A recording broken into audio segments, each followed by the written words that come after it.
On this week's edition of Gameball Kickoff, we'll be discussing the SEC Conference as well as give you our way too early playoff predictions. We'll have Mike and Luke rank each team in the SEC East as well as the SEC West. Find out where Alabama, Ole Miss, Auburn, Georgia, and the rest of the SEC stack up against each other ahead of the 2018 college football season. Of course, only right here, right? Gameball Kickoff begins now.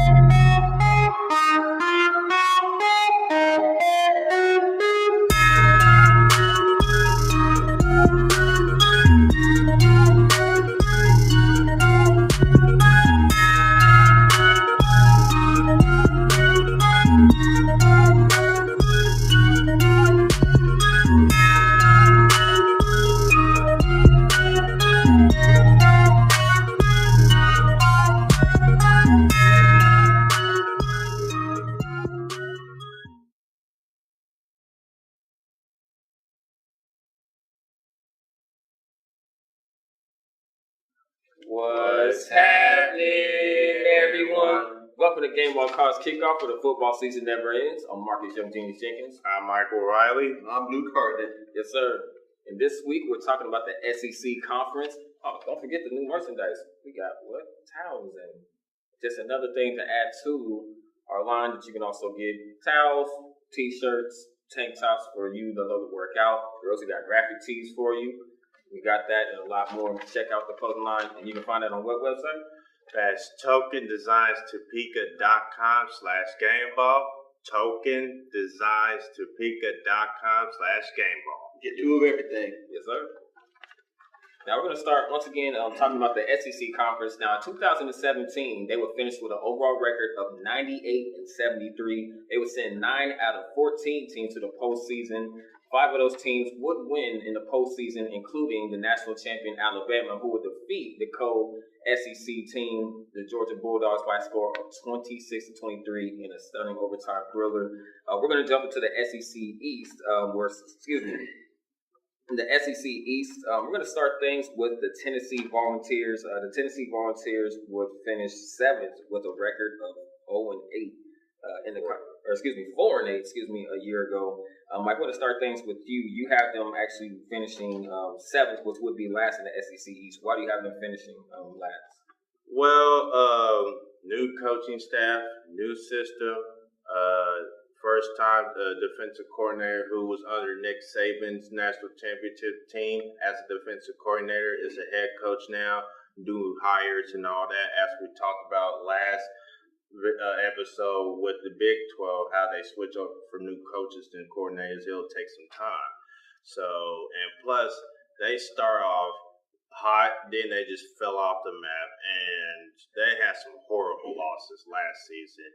And they also had some injuries, but their coach is out of there. They got a new coach in. It's going to take some time to get back to where Tennessee wants to be at.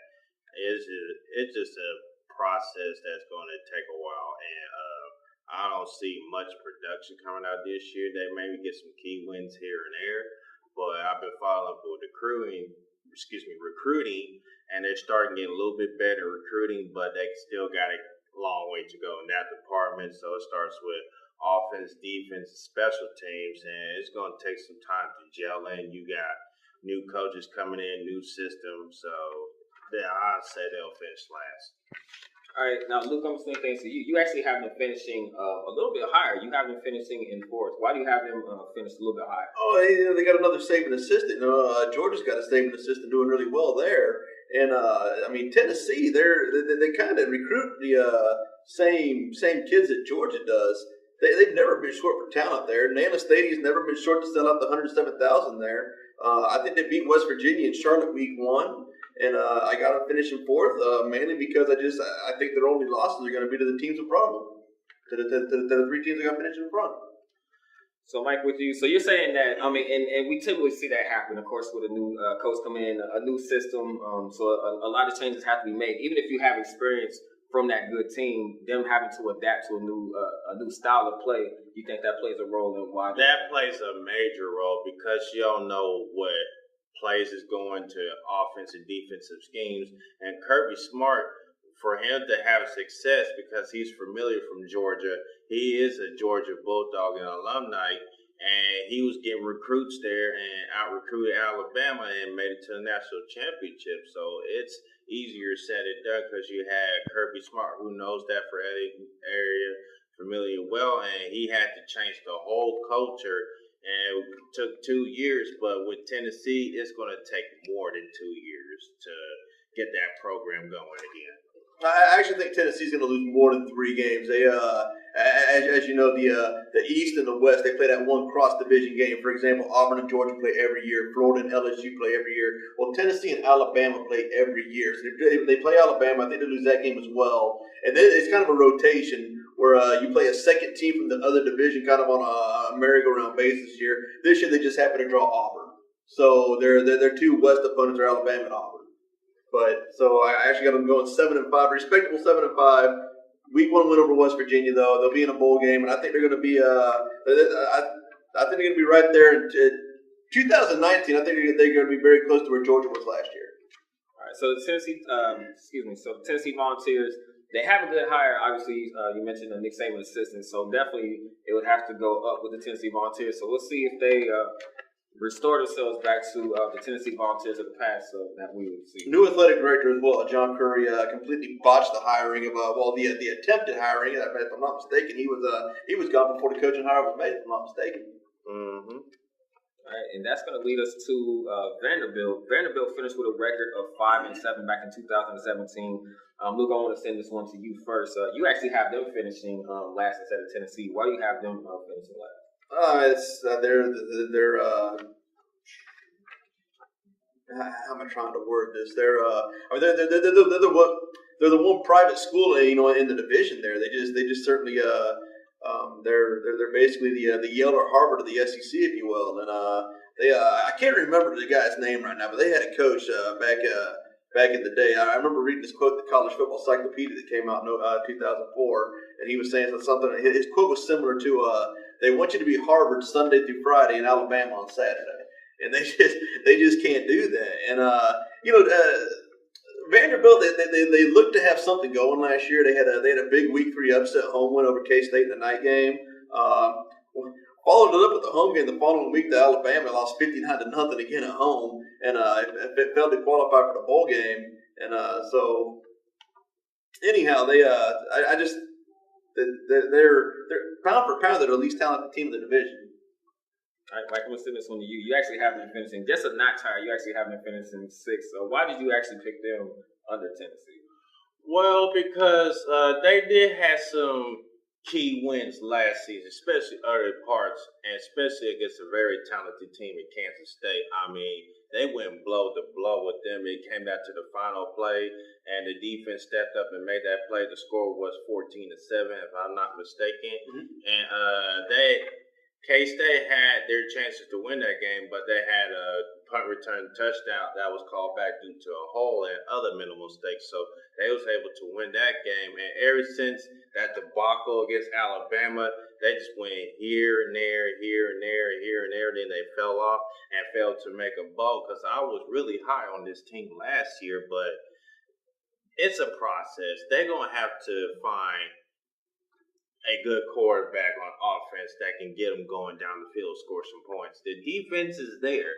If they could just find a quarterback offensively that can move the chains to keep it going and march down the field, put some points, they'll be in there. So, like I was alluding to in Tennessee, but Vanderbilt, I think, is in a better position than Tennessee. So they got a lot of players coming back, and they're familiar with each other. And they just got to get going and compete and win some games that they should win and win the games that they're supposed to win. So if Vanderbilt does that, who knows, they might be a sleeper and shock some people and get a bowl. So you feel like this team basically they're missing a couple pieces from being where you feel like they should be. Exactly. All right. We're going to move from Vanderbilt. We're going to go to Florida and discuss the Florida Gators. Last year, they finished with a record of 4-7. Michael, I'm going to kick this back to you again. You actually have them finishing in 5th place. Well, last year, their offense was just anemic. they couldn't score any points if their life depended on it. Their defense was basically their offense, and plus their defense was on the field a lot. And it was a very talented team that drafted a lot of players in the NFL, but they just couldn't do nothing with that production. They had to let the head coach go and brought the head coach from Mississippi State, who knows how to groom quarterbacks, who knows how to get offensive mind going, and who knows who can put points on the board. That's what Florida was missing last season ago with that defense. If they had that, it would have been a respectable record. They probably would have been playing the bowl. But that is recruiting Citro down there, especially in the Florida area where everybody's hitting home runs at. And Florida State last couple seasons hasn't been doing that really too much, but you bring in a coach like him in from Mississippi State, the sky's the limit. And it's basically, to me, is prove it to yourself season. Like, you got to prove me to where, like, you can start winning games. If Florida could do that, then my rank could be different. For right now, I'm just placing them at fifth. All right, Luke, before I swing to see, you actually have them finishing a lot higher. You actually have them finishing in second place. So what do you see differently in this Florida game? I am very high on the Gators this year. Dan Mullen, he was an Urban Meyer assistant when they won the championships there from Florida. So he more than knows the area and the facilities there. He's going to be able to get. I mean, he was able to work wonders at Mississippi State this time there. He's going to be, having a completely different talent pool of kids to recruit from now. I think it's going to be just a very short matter of time before the Swamp gets back to being one of the 2 or 3 most feared places to play for the opponents. I got the Gators doing all sorts of work this year. I think they can give Georgia 3.5 quarters. I don't think they can beat Georgia this year in Jacksonville. It's the cocktail party. But I certainly like the Gators, and even if they finish 4th, 5th, 6th place this year, only a matter of time before Dan Mullen gets them to 2nd or even 1st. So this is so you definitely feel Florida is also, they have an opportunity to. You think this team actually would be a sleeper, even though they're more of a known team in the country? Yeah, absolutely. I reiterate what I said with Tennessee. Same thing applies to Florida here. They just they no matter who the coach is, they always get the kids in there. Right. And they're never lacking in talent. They just they got the right man for the job, in my opinion. All right, so it's only a matter of time before we see maybe half the country doing it. Mm-hmm. All right, we'll see what happens. I'll say about 2.5 years. 2.5 years. So almost there, just not yet, Gators fans. Exactly. Stand still, stay patient. Might be there soon. We're going to go from the state of Florida to our next door neighbors, and that is Missouri. The Missouri Tigers finished with a record in 2017 with a record of 7-6. We're going to start with you. You have Missouri finishing 6th, right under Vanderbilt, who you picked to be last. Why do you have them ranked 6th? The schedule does them absolutely no favors. I mentioned kind of the merry-go-round, how they do their cross-division game is Arkansas. They play Arkansas from the West every year. I think they beat Arkansas actually, but their rotation game just happens to draw them Alabama. And not only do they draw, they played Alabama one time since joining the conference. It was their first year in the conference. The game was in Columbia. Since it's the next time they play in Alabama, they're running back to T-Town. So they're gonna. That's one reason why. And I just don't really. Maybe they're 50-50. I know people are pretty high on Kentucky this year. I'm kind of 50-50 on them. Maybe they beat them, but the upper echelon teams, in my opinion, the upper echelon teams, Georgia, Florida, South Carolina, I don't think they can beat them. All right, Mike, you actually have them finished. You have them finishing 4th, so just a few notches higher. Why do you have them finishing 4th? Well, everybody's coming back offensively. Everybody's coming back defensively. And when I watched them playing against Texas in the bowl game last season, they was with Texas. They were just scoring points and flying all cylinders until the second half where Texas made the adjustments and pretty much shut down Missouri. The only downfall and a little bit issue in Missouri is that their offensive coordinator is now a head coach at UCF. So if they can still have that somewhat high-power offense, then maybe they can still compete and win some games. But we'll see how it goes. And just like they got right now, I have them in 4th place, but they got to prove me and they're deserving of that 4th place.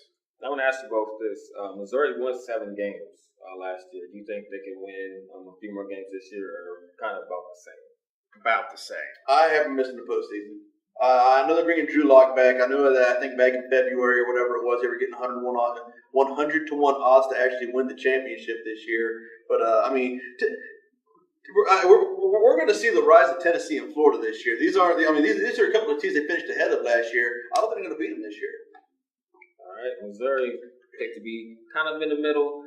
I mean, do you think that they'll ever necessarily become a top 3 team, whereas there's just so much elite competition in the SEC East to where they really can't find, or they're kind of at their ceiling, I guess would be a fair question. Ever since they joined the SEC, the first 2 championships, in my opinion, maybe just I'm a hater because I represent the Jayhawks, but there was a fluke. The first 2 champion seasons was a fluke, and they never been back since then, and by them going to the SEC, I think that was the worst mistake that they ever made. It wasn't a fluke. They had Big 12 players. They won the SEC East the first 2 years in the conference. But the SEC East was whack. Well, yeah, and they also had a Big 12 roster. It's still whack, though. You can win that with a Big 12 roster, but ever since then, it's been horrible. And I'm going to keep it real. It's horrible. All right, Missouri Tigers. That takes us from the state of Missouri. We're going to go to Old Blue and visit the state of Kentucky, who also finished with an identical record with the Tigers. They were finished also with a record of 7-6. Luke, I'm going to start with you on this one. You have them finishing 5th in the conference. They actually finished the season in their non-conference rivalry game with Louisville. I believe they get them in Lexington this year. But Well, you got Will Muschamp from South Carolina. He was able to stockpile talent at Florida. He's doing the same thing at South Carolina now, and he's basically learned from his mistakes. I've already mentioned the resurrection of Tennessee and Florida that I see coming this year. Georgia, it's going to be a long, long time before we see Georgia out of the top 10, top 20 in college football. So as long as Kirby Smart says they're going to be, top 5, top 10 team in my opinion there. So it's basically just a process of elimination there. Now, actually, I find this pick interesting, Mike, because you actually have them finishing 3rd, and you usually don't hear Kentucky ahead of Florida in the Tennessee team. Why do you have them picked so high at 3rd this year? Well, because they keep getting better and better each year, and they always find a way to make it to the postseason. And Mike Stoops is actually doing a good job of recruiting and getting kids to buy into their system. So if they could work on things like offensively scoring more points and defensively making key stops, they're able to get more wins than 7. So if you have more depth at that spot on both sides of the ball, then you can find yourself in these close games and possibly win it. So in my opinion, that's the only 2 things I see Kentucky improve is get some good players to come into your school and score more points offensively and defensively. You got to make stops and be a turnover machines. If they can do that, they can compete and win more games. I think the best comparison I can make for Florida getting Dan Mullen, that's like Kentucky basketball getting John Calipari. Like the coach before them, Billy Gillespie, I think, kind of got ran out of town there. Florida football is the antithesis of Kentucky basketball. They get that right coach in there, it changes everything for them. Speaking of Kentucky and Florida, they play at the Swamp this year. It's Florida's won 30, 31, 32 in a row. So Kentucky, they thought they had them last year. They had a 13-point lead in the 4th quarter. They had the holding call when they were in field goal range. Kicked the field goal anyway, missed it. Will they ever beat Florida? This SEC, just looking at it right now and just seeing you 2 discuss both teams, it seems like this, you agree to a certain extent that this could be kind of an unpredictable finish. And if you look at these teams, a lot of these places you guys have, do you think that they could potentially kind of swap places a little bit? It could. It doesn't really matter. Georgia's got everyone playing for 2nd. You shuffle the other 6 teams as much as you want to. They're not going to Atlanta. Exactly. I was ready to say that. Because Georgia, they always, when I check the recruiting, they've been hit on the mark. In the last 3 years, they've been hitting hard at recruiting. All right, we're going to move from Kentucky. We're going to talk about the South Carolina Gamecocks, who finished with a record of 9-4. last season. Luke, I'm going to swing this one to you. You have them finishing in the top 3, right at 3rd. Why do you have them picked so high this year? I do have them picked high. I have them in Florida going 9-3 this year. I think Florida beats South Carolina, and that's why I got them in 3rd. Well, I'm high on South Carolina. They was in a lot of games that they should have won, but offensively, they couldn't make plays in the fourth quarter, especially on downs that they need to complete and get the first down they didn't make. So offensively, if they can learn from the mistakes and get a decent quarterback who can actually make plays, not turnover as much, and keep the chains going, South Carolina is there. They was there in some very close games against good teams last year. Their defense is there. Their defense is not going anywhere. They're all coming back. It's just that the offense has to step up to the defense's level to where they're not on the field a lot. If they can do that, South Carolina, they can be a sleeper in this division and possibly knock out Georgia. But I'm not going to say they win, but I'm going to put them as a sleeper. They get Georgia at home week 2, actually, and they started last year with a week 1 win over NC State, which, if that would have happened in the latter part of the season, would have been considered a huge upset. Nobody thought so because it was week 1, though. So, and I believe they're South Carolina. They're I can't remember who their rotation opponent from the West is this year. Their every year cross division opponent is Texas A&M. New coach and hire Jimbo Fisher as well. And those are basically my 3: South Carolina, also Florida, Georgia, A&M. All right, so ladies and gentlemen, if you haven't heard from Mike and Luke, we'll make it official. Keep South Carolina on your radars this year. They'll be in for a good one. They're my sleeper in the East.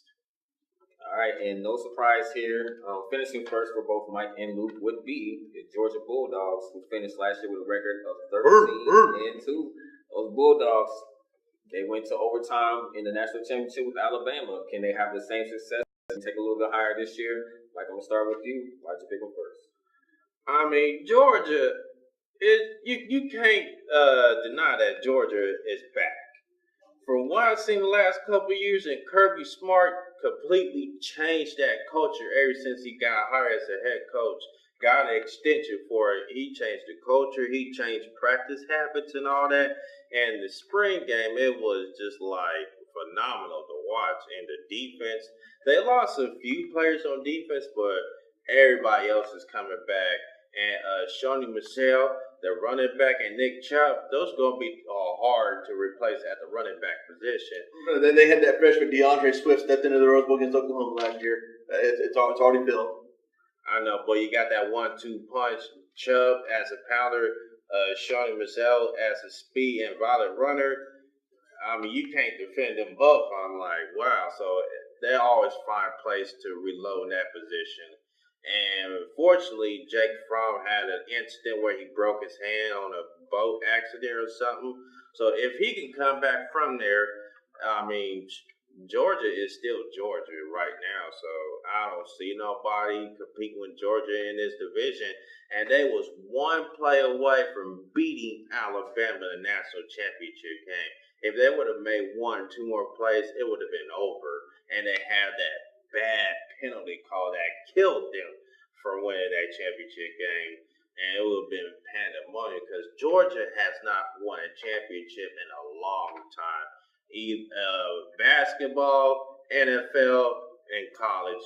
Ever since Herschel Walker, basically, that's the last time Georgia's won anything in the championship in all sports. So yeah, the Braves got the '95 World Series.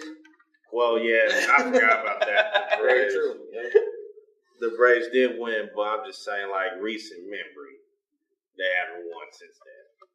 All right, Luke, you want to go ahead and... Yeah, I got Georgia has a mid-October road game at LSU, which I assume will be a night game. That's I think they lose it. So I think they beat South Carolina week 2 at Williams-Brice there. I don't think they come out of LSU with a win though. I do have them winning the East though. I think Florida's going to give them matches that I can handle at the cocktail party. I mentioned LSU. That's the rotation game. Their cross-division opponent is Auburn, a team they got to face twice last year and get retribution on in the SEC championship game. We'll get to them, here after the break. We get to swing to the west side there. But I do believe that Georgia will lose the one game to LSU. I think they play a one-loss Alabama team in the SEC championship. I'll tell you who I think beats Alabama after the break here. but and that says, in my opinion, going to be basically a playing game. So I don't think both Georgia and Alabama will make the playoff this year because they'll be competing in the SEC championship.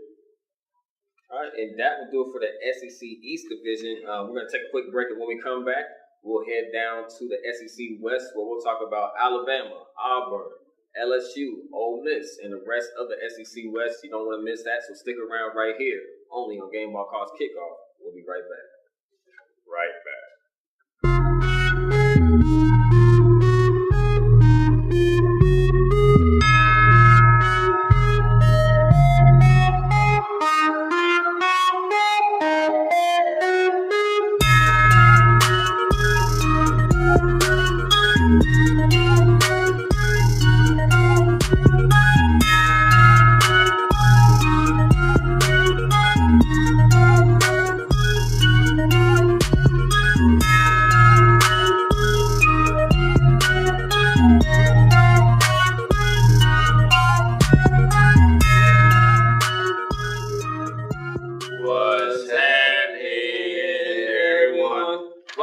Gameball Cards Kickoff, of course, where the football season never ends. Once again, I'm Marcus Young Genius Jenkins. I'm Michael Riley. I'm Lou Cartnett. Now, this second half of the segment is going to take us down to the SEC West. We're going to kick things off with the Arkansas Razorbacks. Of course, last year, Alabama and Auburn would tie for first in the conference, finishing with a record of 7-0 in the conference. The Arkansas Razorbacks finished with a record of 4-8. Luke, I'm going to start this first segment off with you. You have Arkansas finishing 6th. Why do you have them ranked right below last? They've fallen a long way since Houston. But I know Bielema kind of had a good first couple of seasons there, and actually, I take that back. They've fallen a long way since Bobby Petrino was there. He did have them in the Cotton Bowl against K-State 7-8 years ago. So, but after his secretary motorcycle incident, they got Bielema in there, and I thought Bielema was going to go in there and clean house. He did so well with Wisconsin, getting them to all those Rose Bowls, and won a few, and had Russell Wilson there to 1 year for him, and just never panned out for him. So they got a new AD, a new head coach. You look at the teams they have in front of them, and it's just, find the weak link. They're just hard to do. They don't. You watch National Signing Day. When they got the hats out there, the guys that are picking the Arkansas hats, they're not picking them over Georgia, Auburn, Alabama, Florida. They're picking them over, maybe Colorado, maybe Kansas, maybe Missouri, maybe some group of 5 Texas schools. And they're just not really recruiting the same kind of kids the rest of the West Division teams are. All right, and Mike, you actually have them finishing 7th, which is last place in the SEC West. Why do you have them finishing? Well, like I was alluding to earlier with Florida, they have a new coach. It's going to be a new system, and I would say the same thing in Tennessee as well. And the schedule does not do them any favor at all. So they got a tough schedule coming up, and it's going to take them a minute to get the gelling, get the playbook and all that. And I like to see how the new coach translates from SMU to Arkansas. So he has to hit the home run in recruiting, especially in the Texas area. If he can get that area locked down because he's more familiar with that, then they'll be able to compete and probably win some games. But I don't see them making a postseason and haven't finished last. And I think they'll finish last this upcoming season, because there's still like a depth of offense and defense and all that, and the coach had to clean house and all that. It's going to be an interesting first season for the new coach, but I say they don't finish into the postseason, so I give them about 4 or 5 wins. Being like you both just mentioned, with the hiring of a new coach, do you expect maybe in the next 3, maybe 4 years or so that you see this program start to show signs of improvement if that coach gets that long? It just depends. I have to see till like mid-October. Then I'll give you more detail than that. I don't, because I don't see the teams in front of them falling off anytime soon. If they can get some wins in the east side opponent, at least going 5 wins, that's a win for them. But the West is too hard. That's a brutal division. You got all these teams: Auburn, Alabama, Mississippi State, LSU, Texas A&M and Ole Miss is just chaos. So it's a good thing that they have a new coach coming in, but then you have to rebuild in the beast of the SEC, pretty much in the SEC West. So. They don't have the horses that Florida and Tennessee does either, where a new coach can just come in there and you get that, just get him going on the right way there. For the most part immediately. All right, Arkansas. We're going to move from the Razorbacks and we're going to go to Ole Miss. Mike, I want to start with you on this one. Ole Miss they finished with a record of 6-6, so finishing at 500 in 2017. You have them finishing with 6th place. Well, like I was saying about Arkansas, they got an interim coach who's the head coach now. It's gonna be a struggle for them because they have to go through with the other coaches and his mishaps and the scandal going on, all that.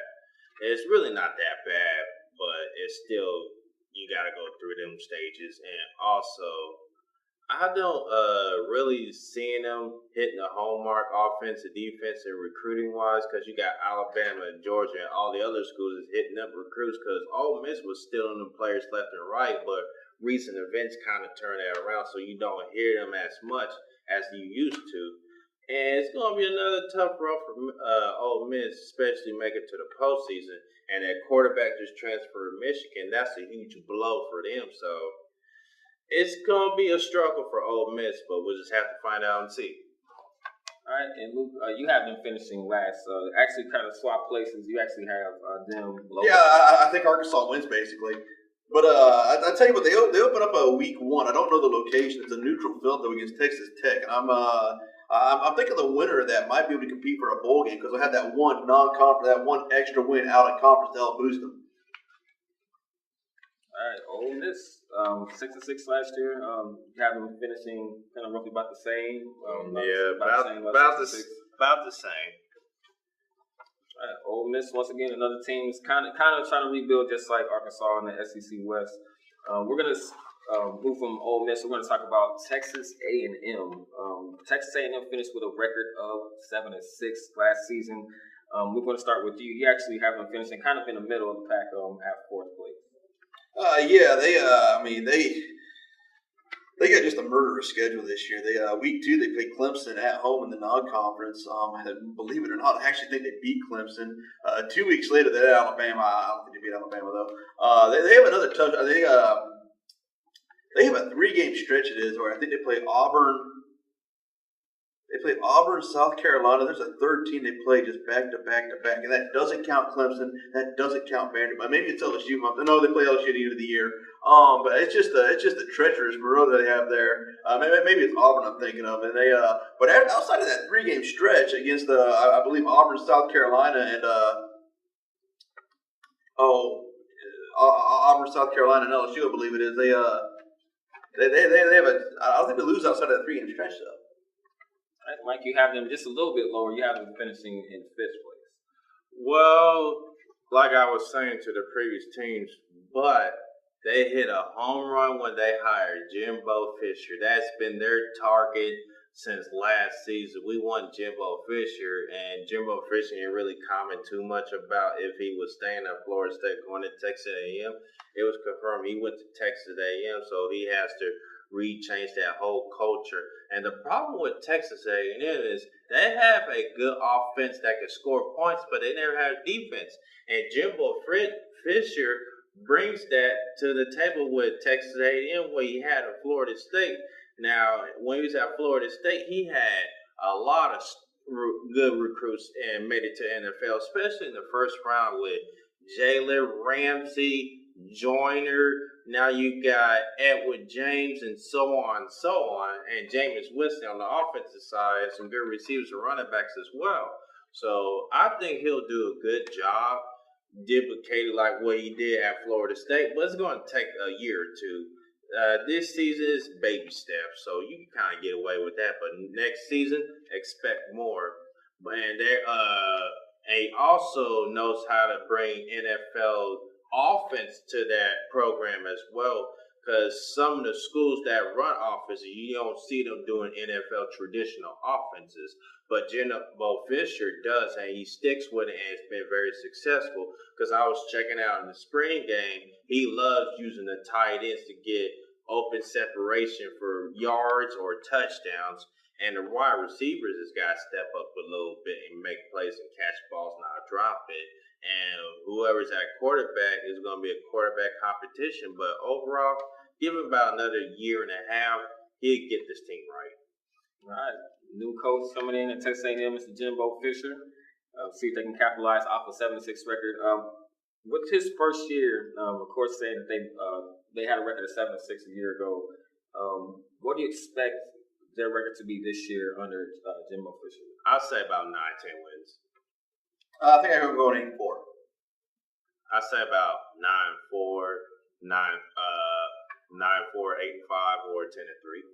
All right, so look out for Texas A&M and new hire head coach Jimbo Fisher to change the culture down at Texas A&M. We're going to move from Texas A&M and we're going to head down to LSU, where in 2017 they finished with a record of 9-4. We're going to start with you first. You have the Tigers finishing in 5th place. They have a murderous schedule this year as well. They open up on a neutral field against Miami to get the season started. And then they just I believe they play at Florida. That's a crossover opponent from the East. I think they lose to Florida as well. I think I have Florida. I think they have LSU going. I think 6-6 or 7-5. I think it's gonna be a tough year for the Tigers this year. And for the most part, Orger has been working with Les Miles' kids there. And I'm just not sure that I don't know how well he's been stockpiling talent. They're number one, which has never really been an issue, regardless of who the coach for LSU is. But I'm not sure if he's going to be able to put it to proper use there afterwards. They have the season finale against Texas A&M. I think they lose that game as well. I think they have a week 3 matchup against Auburn, the old Tiger Bowl, as they like to call it. I believe they're already locked in with CBS for a night game when they host Alabama in early November. So it's a minefield. Mike, you have them finishing a little bit higher. You have LSU finishing in 4th place. Why do you have them in the middle of the pack? Well, due to last season, and they was in some games that they should have won, but they didn't, and they got spanked by Mississippi State on the road. Didn't look too good for them. And also, I'm not really sold on the head coach being the LSU head coach, and he still got Les Miles players, but let's see what kind of players he brings in. My only issue with this LSU team is the offense. Defense was there to keep them in games, but offensively, they ain't really score a lot of points that I noticed. And if you can score a lot of points, open the playbook up a little bit more, and get more involved in the passing game, then you start seeing progress. But I ain't see much progression on the LSU offense at all from last season. There's some here and there they did some good things, but as taking a leap step, I felt like they was at the same spot a little bit, and they didn't take that major step. So if they could get offensively going, then you can start seeing LSU putting up some points. But I'm not really sold on the LSU coach because if they don't start winning games, I think he's gone. So basically, the level of success that they've had thus far is because, like you mentioned, that these are still Les Miles players. Do you think this is more of a kind of show and prove? Because of course, going from Les Miles system to something different, of course, you can kind of see where there would be a little bit of I guess a struggle would be, I guess, a fair word to say. Do you think that team, based on the talent that's still there, may find a way now that this is another season going into that new system? It's my opinion, it's make or break year, and if he doesn't win the games that he should and also beat Alabama, then you start hearing people asking for a new coach and screaming and get rid of him. I mean, their cross-division opponent is Florida. The rotation opponent for this year is Georgia. As I mentioned when we were covering the East, I think that's going to be Georgia's lone loss. So, I mean, they're a good team. I mean, just because they got them in 5th place in the division there, I mean, they are a good team. Yeah, I agree. They're a good team, but like I was saying, I'm just not sold on the coach, and he's the right fit for this program to succeed more and possibly compete for championships. All right, LSU. We're going to move to Mississippi State. The three of you have these next three picks all in the same order, starting once again with Mississippi State, who also finished with a record of 9-4 in 2017. Mike, I'm going to start with you first. Why do you have Mississippi State finishing third? Well, Mississippi State got off to an excellent hot start last year, and until they ran into Georgia. Once they ran into Georgia, them Bulldogs blew them out the water. And also, they're having all their players come back offense and defense. They may not have Damo, the head coach, but they still got players coming back. And you also have one of the best offensive minds in college football. That was the offensive coordinator at Penn State, now the head coach of Mississippi State. You also got some good players coming in as well with the veterans. So I think Mississippi State maybe get 10, 11 wins this season, depending on the outcome, the schedule, and the outcome they play. But like I was saying, they got everybody coming back. And how difficult it's going to be to adapt to the new system is going to be difficult. We'll find out and see. But I think they can still win some games and get 10 wins, possibly 11. All right, Luke, swinging things your way. Once again, you also have them finish third. Why do you also have them finishing in the top three? I mean, they Mike made a really good point about the experience they've come back. I really think Fitzgerald coming back at quarterback for them as well. That's huge. I do think they lose week 2 in Manhattan against K-State in a non-conference game. I mean, you're putting Bill Snyder. You're giving him home field advantage. A pretty loaded roster of his own, with veteran experience, against for lack of a better term, a rookie head coach there. So they actually run it back at Starkville next year as well. It's a nice little home and home those two are able to establish.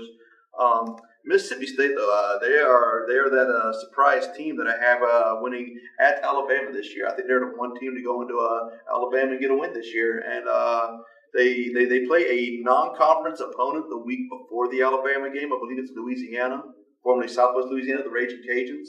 And Alabama, despite being the home team for that game against Mississippi State, they play at LSU the week before. They play at Tennessee the week before that.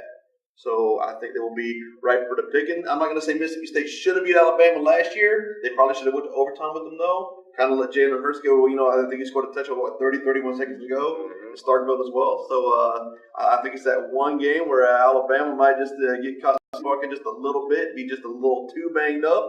So that's and then I just think I believe Auburn has home field against Mississippi State this year, if I'm not mistaken. So I like Auburn in that one. All right, Mississippi State running out the top three. We're going to move from Mississippi State down to Auburn, where they finished with a record of 10-4 last season. Mike, Luke, I actually want to start with you on this one. Why do you have them finishing second? I haven't finished the second because the only 3 losses I have losing this year. I think they lose week 1 in Atlanta to Washington to open the season there, which oddly enough would be Auburn's 3rd consecutive loss overall, and it would all 3 be in the same building. Can't make this stuff up, kids. Anyway, I also think they lose to like I said, the cross division opponent Georgia. That's the oldest rivalry in the South. I think they lose to them. The Iron Bowl is going to be Senior Day. It's in T-Town this year. Alabama will be presumably coming off a loss against Mississippi State a week or 2 before. I mean, I don't know when they started doing this, but Auburn and Alabama started scheduling the Western Carolinas and Mercers of the world the week before, so they'll be coming off a divisional loss, I guess, in my opinion there. So. But one thing I do want to point out for Auburn here, though, despite the fact that the Iron Bowl is going to be in Tuscaloosa this year, the last 20 years, you know what that rivalry is? 10-10. So they have played Alabama even up the last 20 years.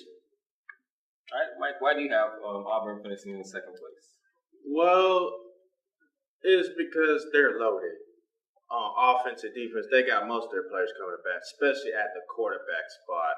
The transfer kid from Baylor, that is huge. They finally got a quarterback since Cam Newton who can run and pass the ball, but I think he's a better pocket passer overall. And they finally got some skill position at the receiver spot that can get separation from the DBs. And that defense is always loaded, especially that front seven just come out of nowhere, just play smash mouth physical football. They got Georgia in the first one. Then they lost in the second one, the SEC championship game.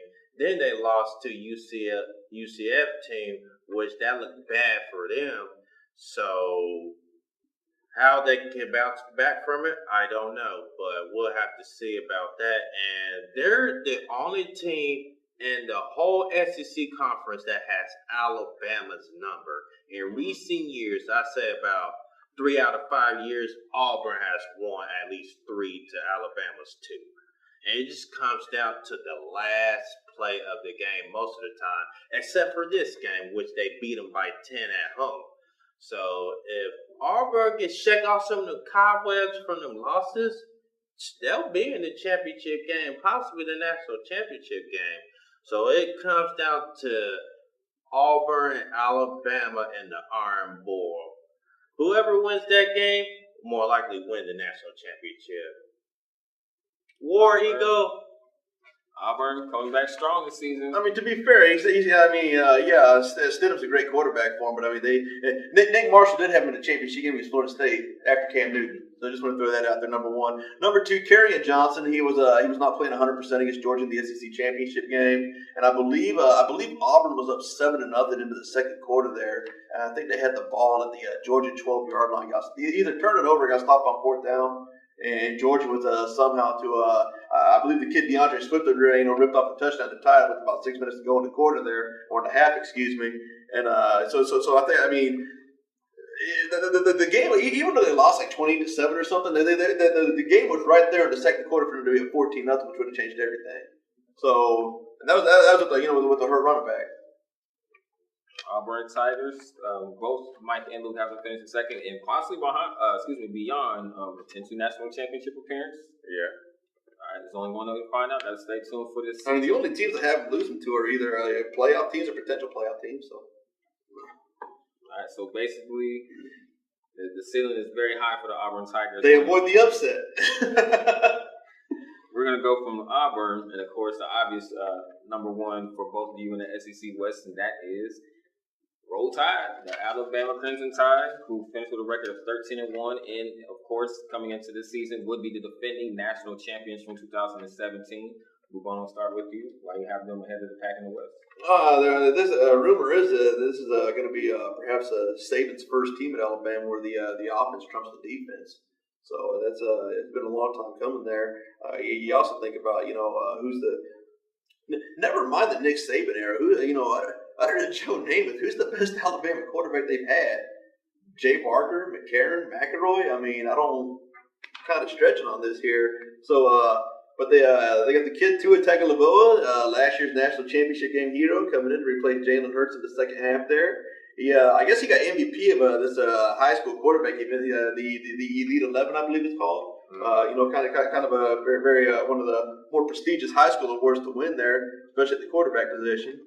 So, the thing that separates Alabama from so many other teams, just in college football in general, they got so much depth, so much talent, so much depth, where you look at teams like, we'll just pick a name out of a hat here, Missouri. We'll take Missouri. Mike said Missouri's bringing a lot back. They are bringing a lot back. But what separates Alabama from Missouri is that when those two teams play head-to-head this year, they're going to be a good 6, 7, 8 games into the year. So his football injuries happen, whatever else. The thing is, Missouri, their starting 22 might be able to compete with Alabama's starting 22. But I don't think their 44 can compete with Alabama's 44, though. So when you start relying on backup safeties, backup linebackers, backup guards, receivers, etc., Alabama can plug those guys in, and instead of winning by 35, they'll win by 25. Whereas Missouri, instead of winning by 10, they're going to lose. And that's not the pick. There's probably 40, 50, 60 teams I could use as an example there just to get across the landscape of college football. That is the one thing to separate. To the exception of maybe Clemson, maybe Ohio State, maybe Oklahoma. Those are about the only teams. Georgia, we get a year or two with more of a Kirby Smart in there. Those would be the only other teams that can, basically sustain loss at certain positions. Still, like I said, instead of win by 30, win by 20. And most people, especially when you look at the teams that are in the SEC West, I'm pretty sure both of you guys would agree. Most of the time, I would say at least 9 times out of 10, Alabama would be a favorite for most people. Exactly. But explain to us why do you still have them number one? Alabama will always be Alabama. As long as you have Nick Saban, your chances are high, as good as whatever the book is, whatever words you want to And I'm call taking it. a step further than that because when Saban leaves there, it's going to be like whenever Bill Self leaves Kansas basketball. Right. They're going to get the whoever. We don't know who that next guy's going to be, but he's going to be that dude that keeps it going. Agree? I would agree. Yeah, but Nick Saban's coaching is a different breed.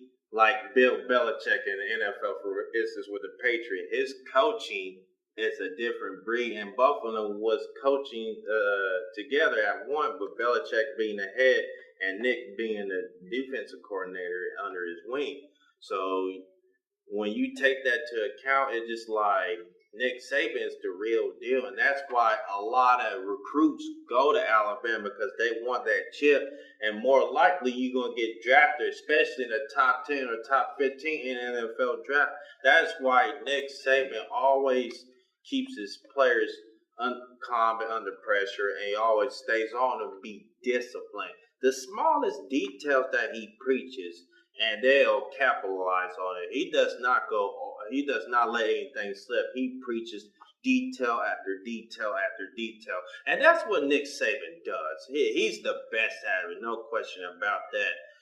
The thing is, who's going to be the starting quarterback this year? Is it going to be Jalen Hurts, or is it going to be the kid that was the MVP of the national championship game, the backup? I don't know. But they're getting a lot of players on defense.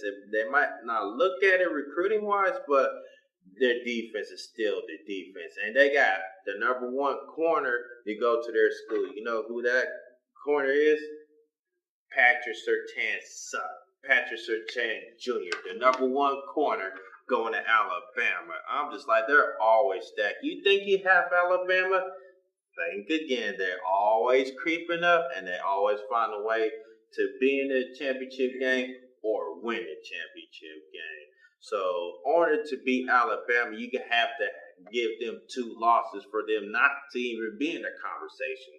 So, those have not been successful, and I don't see that happening. And Alabama is just Alabama, roll tide, cruising it down, always in it at the finale at the end. Alabama, I mean, pretty sure you guys would agree. That's really the same thing as basically championship or bust. I mean, they literally practice for perfection on a yearly basis. One loss to him is like, I mean, it's everything. And you see that in the way they play. You see that when you hear them talk, like during post-game press conferences, pre-game press conferences, and just how he gets his players honed in. He made a comment last year at the 2017 SEC Media Days. It was kind of a little meme I saw on social media in an attempt to throw shade at then Tennessee coach Butch Jones, who's actually on Saban's staff now. But I can't remember how the 2016 Volunteers did. I think they went to a bowl. They may beat Nebraska in the Music City Bowl. I think they had an odds. They went 8-4, 8-5, whatever it was. And Butch Jones made the comment that last year wasn't a disappointment or failure, or whatever else. You might remember that 2016 season, Alabama getting the touchdown with 1 second to go. Watson to Renfro. Clemson wins the championship. And Nick Saban says, we got to improve upon last year's failure. So, I mean, that guy is, he's a cyborg. When I say he preaches detail, he preaches detail. He takes the word detail and makes it look good, makes it look sexy, makes it look fancy. That's what Nick Saban does. When I say you better pay attention to detail with Nick Saban, you better be paying attention to detail. You better not be caught slipping to sleep or late to a meeting, all that, because he's very critical about those things. And like you said, every year is championship or bust. So they're going to be there at the end as always. And that's why Nick Saban will go down after retire as the greatest college coach of all time. All that being said, I know you usually want to do segues here. All that being said, I think they missed the playoff this year. I think they lose to Georgia in the elimination game. Georgia gets retribution for last year's national championship. They beat Alabama in the same building they lost to them. And Georgia wins the elimination game and represents the SEC in this year's playoff.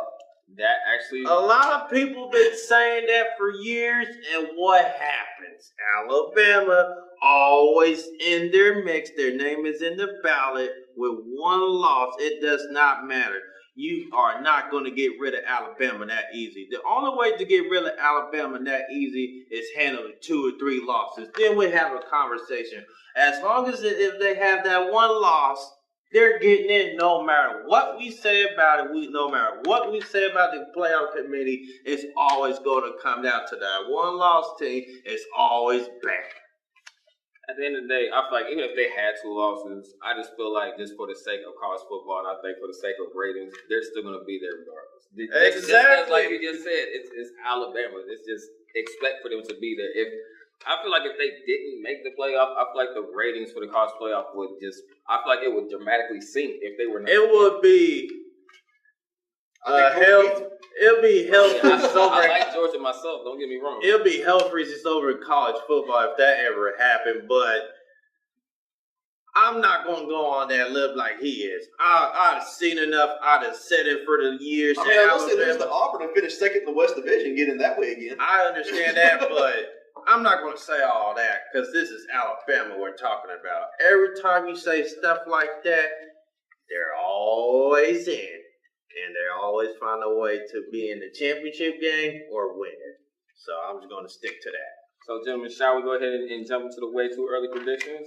Let's do it. All right. So we are going to go to our official way too early college football playoff predictions. Mike, I want to start with your top 4. Who rounds out your top 4 in the playoffs? Number 1, Alabama defending the national championship team, of course. Until they've been defeated and dethroned, they're always there. And Clemson is my number 2.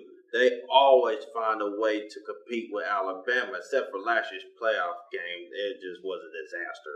But this year, they're coming back with everyone, offensively, defensively. So that's my only team that can see beating Alabama. And Dabo Swinney knows how to play Alabama because Nick Saban does not like mobile quarterbacks. And Dabo Swinney always has the mobile quarterbacks, the dual threats that have good pocket passing presence and also can hurt you with the run. Ever since Deshaun Watson, he's never kind of recovered from that. And number 3, Ohio State. You cannot forget Ohio State. They're coming back. Besides the quarterback spot, they're coming back with everybody loaded offensively and defensively. And watch out for Nick Bosa, Joey Bosa's little brother. He's a sleeper. He could be Defensive Player of the Year in college football. He's that dude. He kind of reminds me of his brother, but he's not better than Joey Bosa. I'm just putting it out there. But watch out for Nick Bosa. He could probably win Defensive Player of the Year award. And Oklahoma's now number 14. They got everybody coming back. They lost some tackles here and there. And Baker Mayfield, of course, you can't replace him. But it's Oklahoma. And they're always going to find a way to sneak in there. So those are my 4 top teams: Alabama, Clemson, Ohio State, and Oklahoma. I don't know if this is a fair question. Do you like coming out of those 4 to win it all? I'm going with Clemson. Okay, not the Crimson Tide. Well, okay. Luke, we're going to go ahead and swing to you. Who you got? Part 4. Hold on. Part 4, Clemson versus Alabama in the championship game, and Clemson gets their revenge. Golden State and Cleveland all over again. No, I actually sent my picks to Mike through a text. I didn't number the teams that I had in there, so I mean the list I have. My 4 is Clemson. I think they lose to Texas A&M week 2 and finished unblemished otherwise. Georgia, I think they lose that night. What I assume will be a night game at Tiger Stadium versus LSU. I think Washington beats Auburn week 1 and runs the table. And even if Washington loses to Auburn that week 1 game, I think they finished 11-1, 12-1 with the Pac-12 championship. I think that win over USC is going to carry potential win over USC. They have a regular season road game at UCLA. I think between that and the Auburn game, those 2 conference games, that's going to carry a lot of weight. They get Stanford at home. Love the Huskies this year. Love Chris Peterson, what he's doing. And number 4, I got Ohio State. But I mentioned the whole text thing to Mike because I actually think what the committee's going to do, I think they'll put Ohio State and Washington in one semifinal and Clemson and Georgia. Yeah, that's the 2-3 matchup. But can Ohio State be able to win the games that they're supposed to? Because what cost them last year for making to the playoffs was that terrible loss in Iowa City. I mean, they don't play Iowa or Wisconsin in the non-conference year. They get Nebraska at home. They get Michigan at home. I think they go to Michigan State. They go to Penn State. I think they go 13-0 though. So that's my point. Can they win the games like they're supposed to win? But we'll find out and see. Anyhow, I like Ohio State over Washington in one semifinal. I like Clemson over Georgia in another semifinal. And I'm actually with Mike. I think Clemson beats Ohio State in the championship game. So I'm going round 4, Alabama versus Clemson. And Clemson comes out on top and makes the series 2-2. I like Georgia. I said this last year, and I'm going to stick to my guns. I just think if they are anything like they were last year and they have so much talent coming back, and they were just bullies last year, especially on the defensive end. Oh, I love their defense. Nasty last year. I love their front seven, how they was able to put pressure on opposing offense, especially at that quarterback, especially with that hit by Bellamy from the back, that blindside hit on Fitzgerald. Good night. I was like, ooh. But no, I mean, you look at the semifinal with Clemson and Alabama last year. It was a 10-6 game at halftime, and Alabama scored 2 touchdowns in the second half. They won 24-6. The one was a defensive touchdown. The other was a turnover, ran back inside the 10-yard line. And also, like that game they played against Notre Dame on 4th down, Bellamy had that sack fumble that sealed the deal. I'm glad you mentioned Notre Dame. They're the one playoff team we didn't cover because they're an independent. So they, even if you don't like them to make the playoff, they can have a big time. They open the year at home against Michigan. They finish the year at USC, and they play a lot of good games in between there. I think they play Florida State this year as well. It's going to be they're that one team we haven't really talked about that is going to definitely have their fingerprints all over the playoff. And they also got all their players coming back because nobody really won't go out for the draft, and that's huge when you have veteran presence like that. So, especially at the offensive line side, they lost 2 offensive linemen through the draft, but they can replace those and still have a dominant offensive line. That's just what Notre Dame does. They always have the NFL-ready best offensive lineman coming out of that university. And I'm just going to kind of throw in this final topic here since we got some time. Wink, wink. I think this is the 5th of the 5 power conferences, the SECs that we covered. I can't really speak for Mike or even you, Marcus, but I think the one team I had the most difficult time placing anywhere in the conference was Iowa State. I struggled placing that. I hadn't finished the 6th in the Big 12. I know damn good and well they're going to finish probably 3rd or 4th in that conference. I haven't finished the 6th, even though I know they're better than that. And they are the one Power 5 team. I did not know where to put. And especially stay on that topic with Iowa State.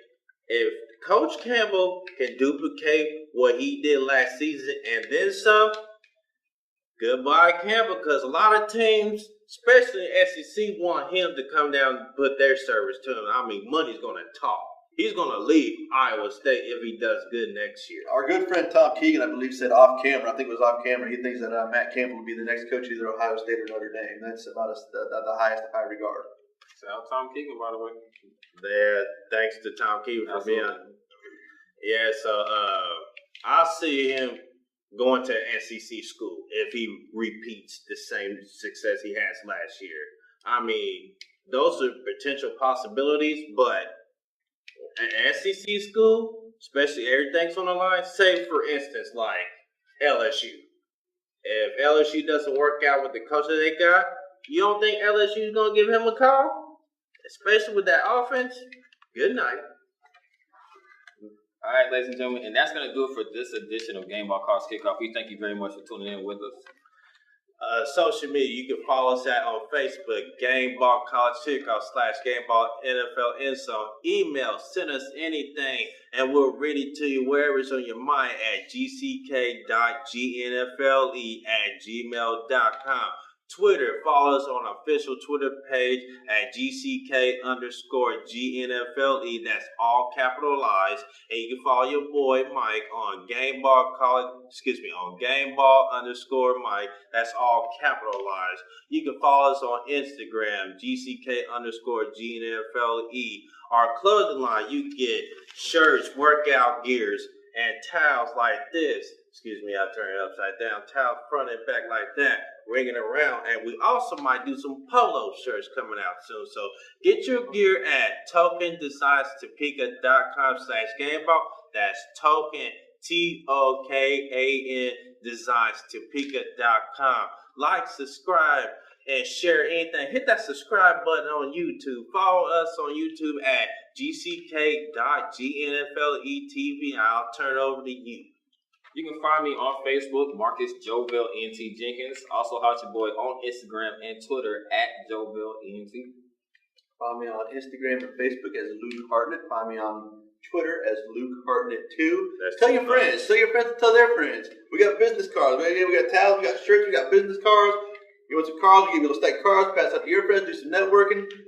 Help us out. You scratch our back, we'll scratch yours. Always. I mean, I can't agree with that more. Also, we want to give a shout out to all of you out there that support us. Also to all of our sponsors, as always. We cannot do this without you as well. And that's going to do it for this week's edition of Gameball Cards Kickoff. Thank you for tuning in and hanging out with us for a little bit of time out your day. We'll see you next week. Peace and love, and good night, Canada. And I just want to say shout out to the World Cup champs, France. Congratulations for winning World Cup. So congratulations to them. Other than that, peace and love. We out here.